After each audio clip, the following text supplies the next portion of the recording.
Welcome back to my channel. And if you are new, subscribe to my channel and welcome. I'm happy to have you here.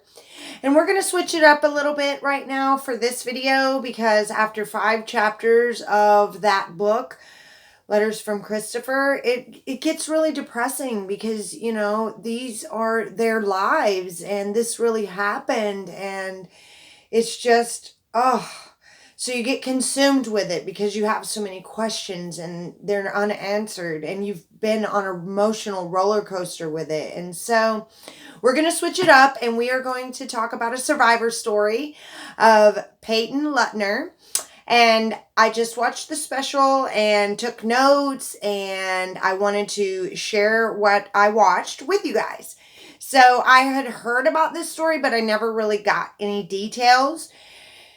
And basically, these 3 girls, they had been planning this sleepover and they went skating the night of the sleepover and they all were 12 years old. One of them was named Morgan, one of them was named Anissa, and the other one was named Peyton, and she's our survivor. Okay, and they call Peyton Bella, so you don't get confused. And so they went back to the house and had the sleepover. And then the next day they decided to go to the park. And they were just normal 12-year-olds. You know, there had never been any odd signs with any of them. They met at school and they just hung out together. And it was Anissa Weier and Morgan. Her last name, I did have it. Anyway, I'll get to that. So, Peyton went over there to have the sleepover with her American Girl doll, you know, just regular 12-year-old stuff. It was a normal night. They were laughing and going to the park. And then they decided to play hide and seek. Well, Morgan said that or Peyton said that she didn't really want to do it, but she didn't think anything would happen. And they had just been walking and bird watching, and then all of a sudden, Anissa and Morgan decided to play hide and seek with Peyton. So Anissa tells Peyton to get on the ground and cover up and hide herself with sticks. And at that point, the friend, Morgan, jumps on top of her and stabs her. And Morgan proceeds to stab this poor child, Peyton, Bella, 19 times, you guys. Okay, she was stabbed in the face, in the arm, in the chest, in the leg. It was just awful. And after this happened, her friends stood there and stared at her for a little while. And she was coherent and was aware of these things. And I'm sorry about my lighting. I don't know why it just keeps acting weird. And she was having to watch this happen to her, okay, because she never went unconscious. And the girls ran off, Anissa and Morgan, and left her there. And she had the energy to pull herself up with trees because they went deep in the woods to play this hide and seek away from everybody. And she pulled herself out of the woods. And this man, who had went off on this random trail that he normally doesn't take, you guys. And he found her there. And of course he calls 911. The police officer comes rushing. They get the EMTs out there. They get her to the hospital. They find out that she's been stabbed 19 times. And during this, she is able to tell the officers that it was Morgan that stabbed her. And so the police go immediately looking for Morgan and her friends.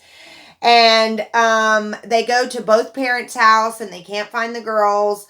And Morgan's mom says that, you know, she don't know why the police are there, that they don't give her any information. They just told them not to touch the children's rooms and that they needed to find them. So Anissa's mom goes through her daughter's phone and she finds this goodbye note to her family. And so she calls the police and lets them know, look, my daughter's been writing this goodbye note.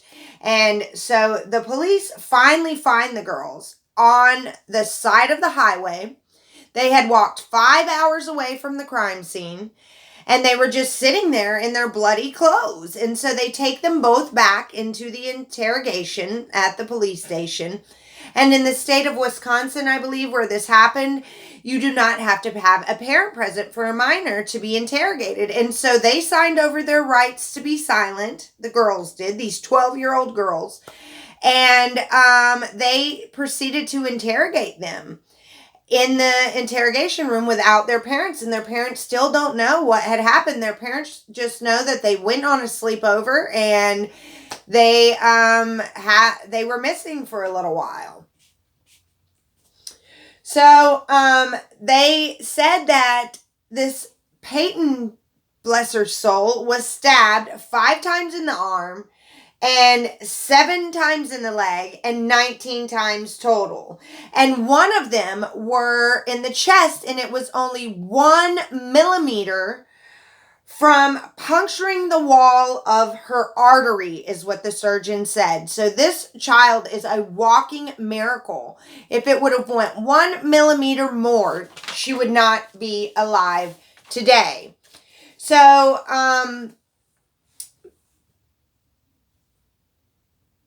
Morgan's mom tells the police that she has been bullied all her life and that she became a recluse after being bullied.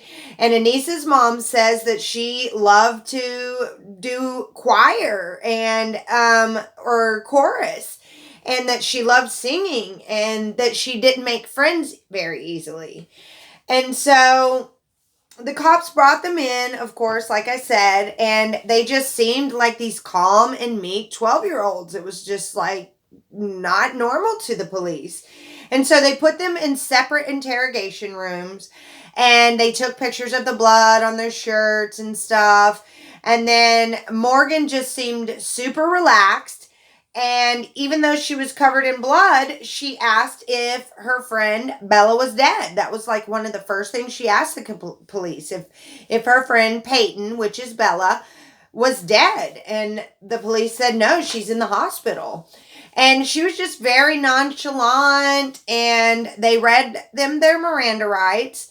And like I said, there was no parents present because it wasn't illegal to interrogate them without parents. And Morgan decided to say that Anissa told her to do it. And Anissa was telling the officers that they had decided to do it to prove their worth to Slenderman. And that Anissa was telling the officers that she had seen Slenderman outside of the bus one time before, and that she really believed that Slenderman would kill her family in 3 seconds if she did not show her worth by killing someone for Slenderman. And that that he was 6 feet tall, or anywhere between 6 feet and 14 feet tall. And they got all this information from Creepypasta Wiki, is what the site was. And it was supposed to be this faceless man that had tentacles on his back, and that he could strangle people with his tentacles, and that it was this huge internet sensation. And I remember hearing it a few times. I have a 19-year-old daughter, and I remember hearing Slenderman when she was in high school. So this was something that these girls really believed. Like, they were so mentally unstable, they really believed in this fantasy fictional thing. And that research shows that kids at that age struggle between fantasy and fiction, and that they can get really carried away at that young, impressionable age. And Peyton believed that her friends really thought that Slenderman was going to kill their families. Like, she has empathy for the girls that did it, but of course she's not wanting to forgive them or be friends or anything. She just understands how they were convinced that this thing was real. And so this girl is one tough cookie that had this happen to her. Stabbed 19 times. She is tough. And so they were really trying to prove their worth to Slenderman by killing their friend. And the only reason why they chose their friend is because she was the only person that they had access to. These were like introverts and recluses. They were the weirdos at school. And so Peyton was nice to them and talked to them, and Peyton and Morgan were best friends. And so this is why they chose her, is because she's the only person they could have access to besides each other. And she also thought that maybe Anissa was jealous of her and Morgan because they were best friends. And Morgan was just blaming Anissa the whole time. Even though Morgan is the one that did all the stabbing, in her interrogation room, she was just blaming it all on Anissa, saying Anissa told her to do it and Anissa did all the stabbing. Even though Anissa was being very forthcoming in her interviews, she was telling the truth of what she had part in. She was actually owning up to some really bad stuff. And even though she didn't stab her, she did tell Morgan to go ballistic on her and when to do it. She was the one that said, now, go ballistic. And so she admitted to those things. And so the cops knew that she was telling the truth. And this Morgan girl was just completely lying and saying that she wasn't the one that was orchestrating it, that it was all Anissa. And then she also said something really creepy during her interview. And she goes, yeah, Mommy always said if you do something bad, you'll get caught. Eventually, it catches up to you. So it seemed like she was aware a little bit. But come to find out that Morgan's father had schizophrenia, and he was diagnosed with schizophrenia. And whenever you're young, you don't really show signs of schizophrenia. And this Morgan child had early signs of schizophrenia, and it went unnoticed because they don't usually notice this thing until you get older. So that was the deal with that. But they had been planning this for 6 months before they did it. And whenever they would talk and Bella would be around or Peyton would be around, they would use code words. Like if they were talking about a knife, they would say cracker. And if they were talking about killing, they would say an itch. And so they had 3 plans to kill Peyton that day. And the first one was going to be the night of the slumber party. When they got back there, they were going to kill her in her sleep. And they said that they were just too tired and sleepy to do it when they got back, and they decided that they would do it in the morning. Well, then they woke up at 5:30 in the morning the next morning after they had planned on doing this murder the night before, and they just play with Silly Putty and on the iPad and play dress up. And while Peyton is in the bathroom putting on one of the dresses during dress up, her friends are out there plotting the murder and how they're going to try to do it the second time. So the second time, they say that they're going to go to the park and they're going to do it in the bathroom stall. And when they got in the bathroom stall, they said that they just couldn't do it there. And they were going to knock Peyton out, I believe. And they just decided not to do that there.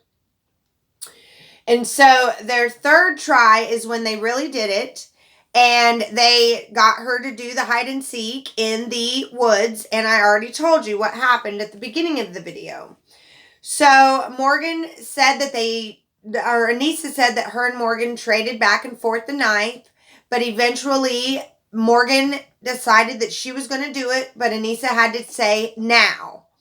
And so she said that Anissa told the police that Morgan got the knife before they left the house and had tucked it in her pants and pulled it up and showed it to Anissa. And that's when she said she knew that it was happening and that Morgan had gotten the knife from the house. And she lied, Morgan did, during her interviews, and she deflected all the blame onto Anissa. And they tricked her by saying, let's go bird watching. And then they tricked her by saying, let's go deep into the woods and play hide and seek. And Morgan even says in her interview that people are gullible when they trust you. And Morgan was the one that counted, and she had the knife, and then Peyton and Anissa went and hid. And then Anissa told Morgan now and went ballistic and crazy on her and stabbed her 19 times, Morgan did. And when she was talking to the cops in her interview, the cops asked how it went down, and she acted like she was in a movie, and she was like, stab, stab, stab, stab, stab. So it was very deranged when the Morgan child was talking about what she had done. And so Peyton was oblivious to what was about to happen to her. She really thought that she was playing a game of hide and seek with two of her good friends. And so the Anissa girl did tell the police that they were like two lionesses chasing down a zebra. And Anissa even asked the cops where her friend's body was. And they said, she's in the hospital. She survived. And they said, why did you ask? And she says, well, I just thought it was still out there. And the cop said, did you think she was dead? And Anissa said, yes, she did. And then a week after that, Peyton finally got interviewed because she was going through her recovery and physical therapy and stuff.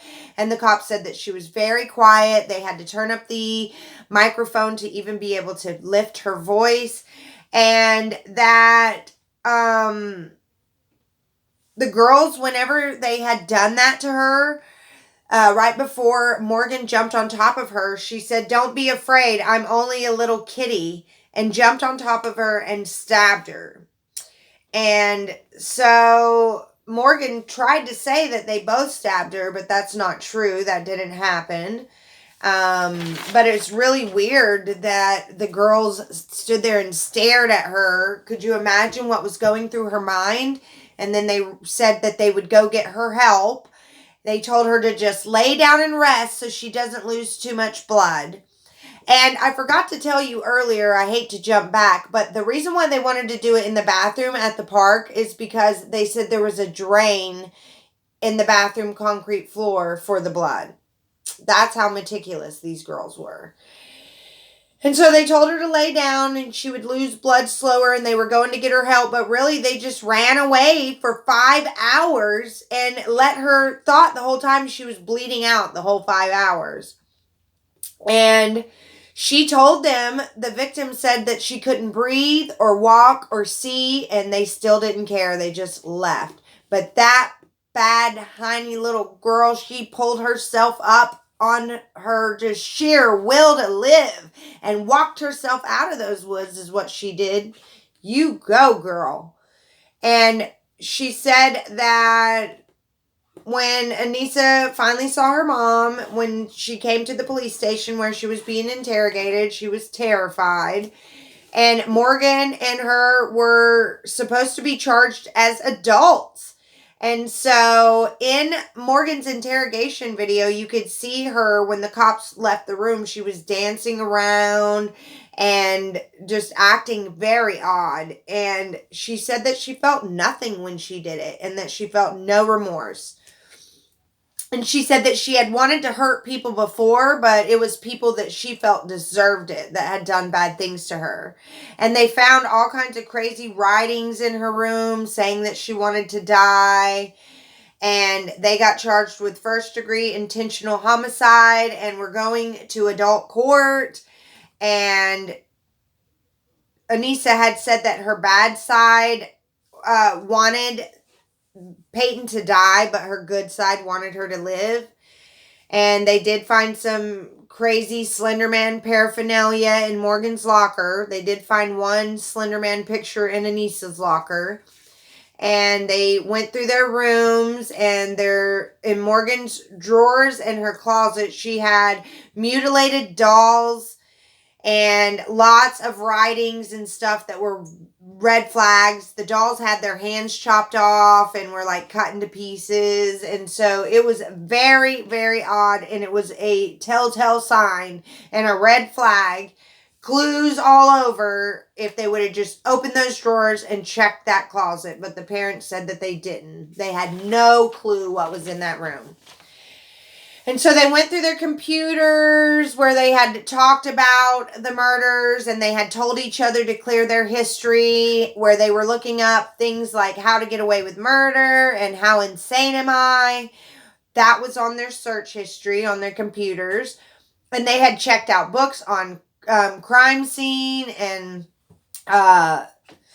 the prison system. And so they had been planning this and checking out books and trying to figure out how they were going to trick the cops if they were questioned. So they put a lot of time into this.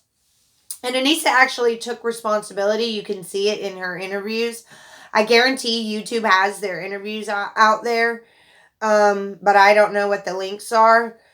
But Morgan played completely innocent, and she was prepared for her interview from reviewing her crime books and watching it on TV.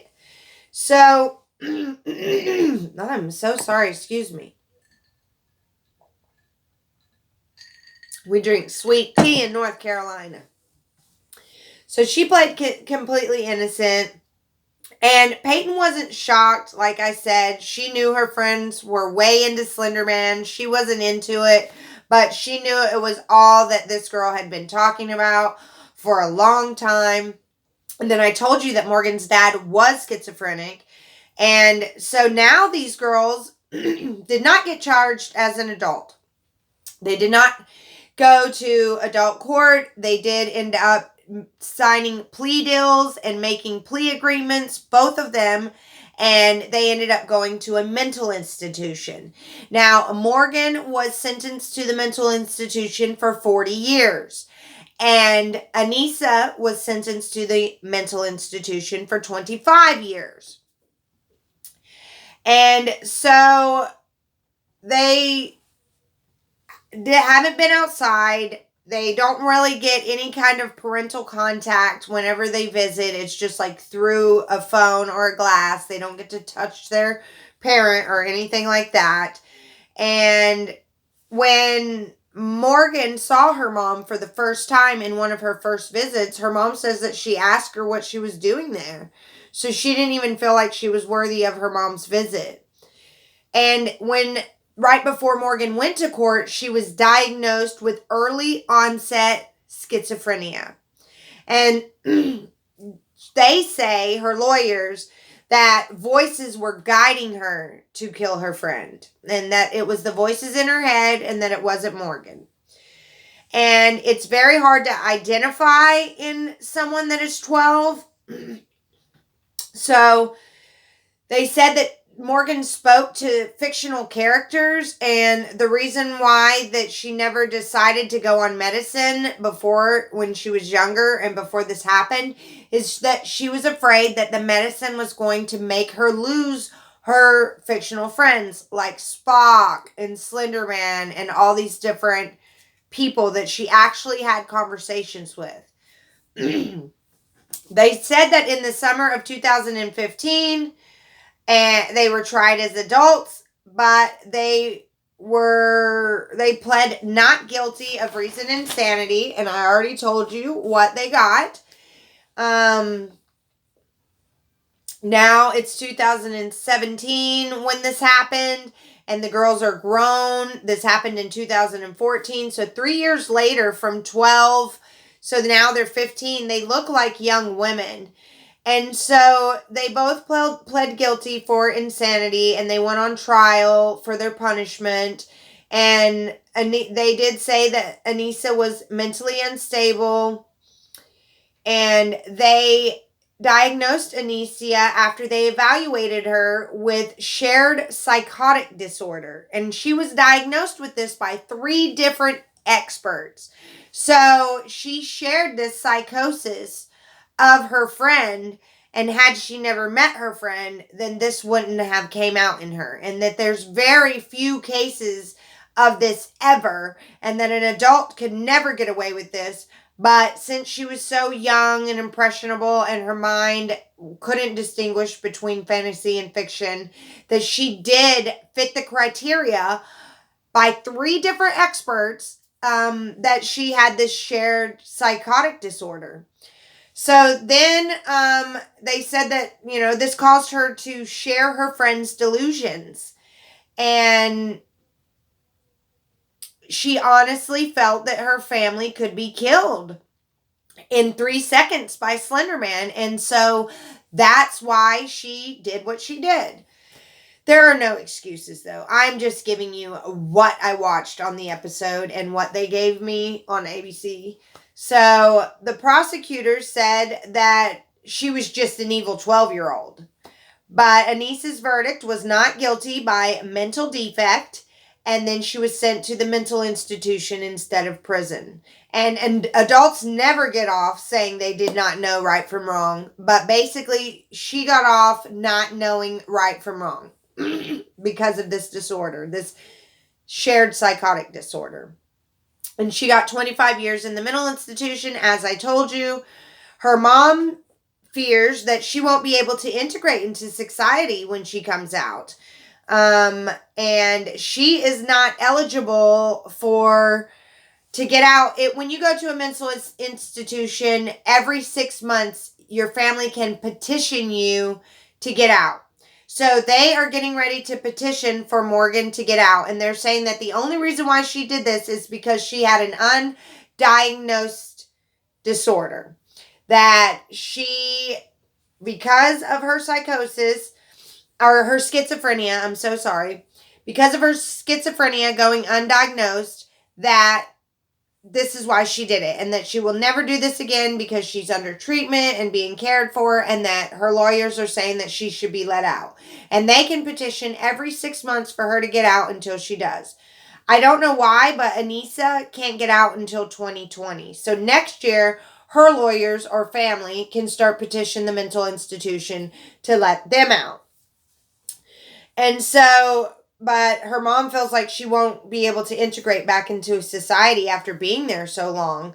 And Morgan apologized in court. She was crying and she said that she was sorry to Peyton's family. But Peyton's mom's not ready to forgive them yet, or her yet. She is still healing. And the power of the internet and the power of schizophrenia in this case was just overwhelming.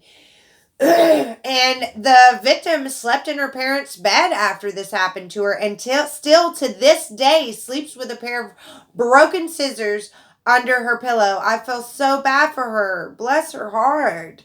And her mom says that she refuses to let it define her, though. Yes.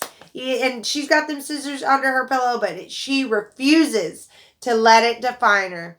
That she taught her dad strength and will. That's what her dad said.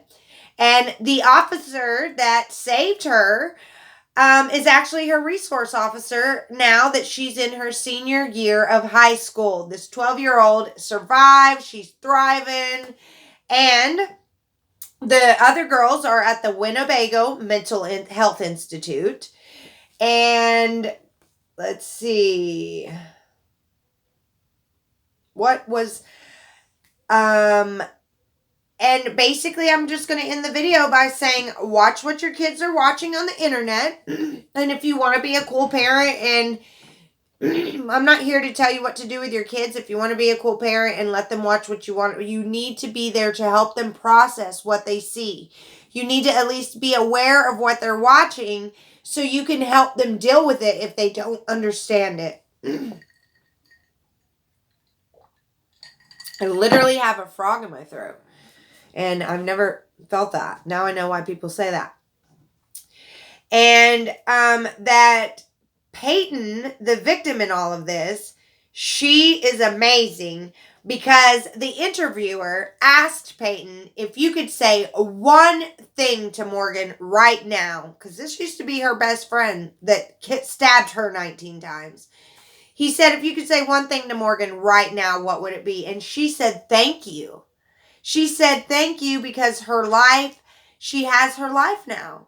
And that she truly feels without the whole situation that she would not be who she is today. And I just thought that was so awesome because I have been through horrible things. My mother was murdered. I've know lots of people in my life that have been killed or died from cancer, or just victim of domestic violence, just horrible things. I've had a gun held to my head. I've had rounds shot in my living room to scare us with a break-in. I mean, just horrible things that people can't imagine that I can talk about while I'm smiling. So my stepfather did some things to me growing up, the man that killed my mother when I was a child, and that wasn't my fault either.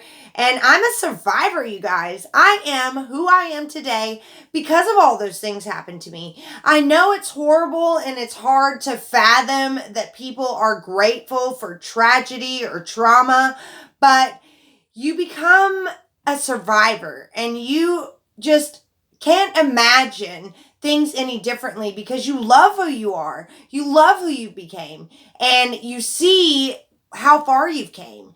And so it's just an elating feeling to know that you can rise above all that and that you're not a victim and that nobody took anything away from you, that you are stronger and better than ever and you're just going to move forward and maybe help somebody along the way. And I just want to thank you so much, everybody, for my 300 subscribers. I am on my way to going live. I promise you guys I will go live when I hit 1,000. It's just my little incentive to get me there. And I'm super excited to talk to all you guys in the comments. Thank you for your comments. Thank you for being so kind. And I will continue to post videos. We are going to do chapter 6 next. Bye.